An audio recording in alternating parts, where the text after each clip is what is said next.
I'm Dr. Sri, I'm a board certified family medicine sports medicine doctor. In this video, I'm going to show you how to make a delicious canned fish recipe using sardines, but you can also replace that with mackerel. And both of these fishes are loaded with omega-3 fatty acids that are helpful in reducing inflammation in the body. So without further ado, let's get started. So before we get started, let me tell you why this recipe is great for reducing inflammation. So fishes like sardines and mackerel, they're loaded with omega-3 fatty acids, which are not only protective against heart disease, but they also have anti-inflammatory properties. So these omega-3 fatty acids can also help alleviate arthritis pain and reduce inflammation in the body. So plus sardines and mackerel, they're also lower on the food chain, making them an environmentally friendly choice.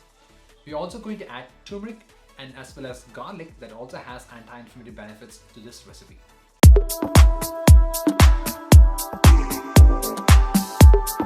So here's the brand of canned sardines that I usually buy. So they are wild caught and the cans do not have a BPL lining. I prefer the ones that are stored in water, but you can use the same method for cooking mackerel also. So since I like to bulk cook for the week, I'll be using 4 cans today. Open the cans and gently remove the fish one by one. Slice them in the middle to remove the fish bones and wash them under slow running water to remove any excess skin. This should take about 10 minutes and I find it to be a great meditative exercise. So here are the other ingredients that you'll need in addition to the canned fish.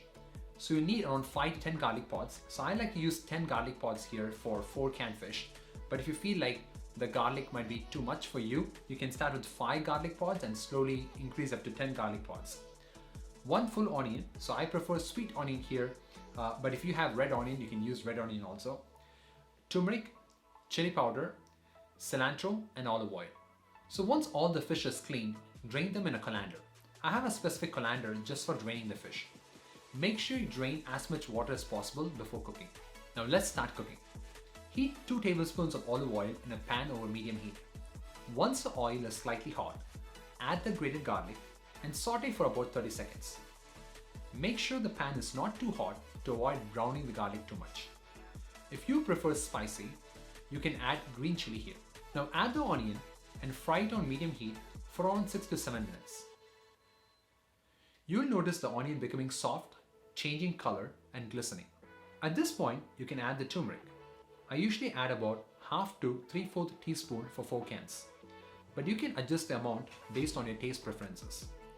Then add half teaspoon of chili powder. Remember, I'm making it less spicy for today's demonstration, but feel free to add more if you prefer. So cook the mixture for another 2 minutes. Then add the chopped cilantro and fry for an additional minute. So now it's time to add the clean canned fish to the pan and mix it well with the onion and spice mixture. Spread the mixture evenly in the pan and let it cook for 5 to 6 minutes. This helps to dry out any excess fluid and enhances the flavor. So once you feel that the fish is dry enough and the fluid is evaporated, you can add salt and pepper depending on your taste preference here. You can switch off the heat and your healthy canned fish loaded with anti-inflammatory benefits is now ready to be enjoyed. So this fish recipe is a favorite of mine and my daughter's. My daughter loves to eat it with yogurt rice. Speaking of which, here's a take on this fish recipe. I love the fish. It's my favorite fish. So let me tell you about the fish. Let's get started for this fish. Okay, I love this fish. It's so good. I just love it. And now we're going to do this one. This is what bati makes, and we eat it with chapati, like an Indian food. And this is curd, but not actually curd. How do you say that again? Yogurt? Yogurt rice, yeah. The first thing, I take my spoon and I dip it here, and I take my little cute finger and then I dip it in here, take some and then dip it on, lick it, and I take with this hand, put some fish, and then the yummiest part is just eat it. So try out this recipe and let me know how you liked it. If you want to see more healthy recipes like this in this channel, please make sure that you add in the comment box below. And if you want to know how to get started with an anti-inflammatory diet, check out this video here. If you want to know more about how I treat knee osteoarthritis in my practice, then check out this video here. And I'll see you in my next video. Until then, goodbye.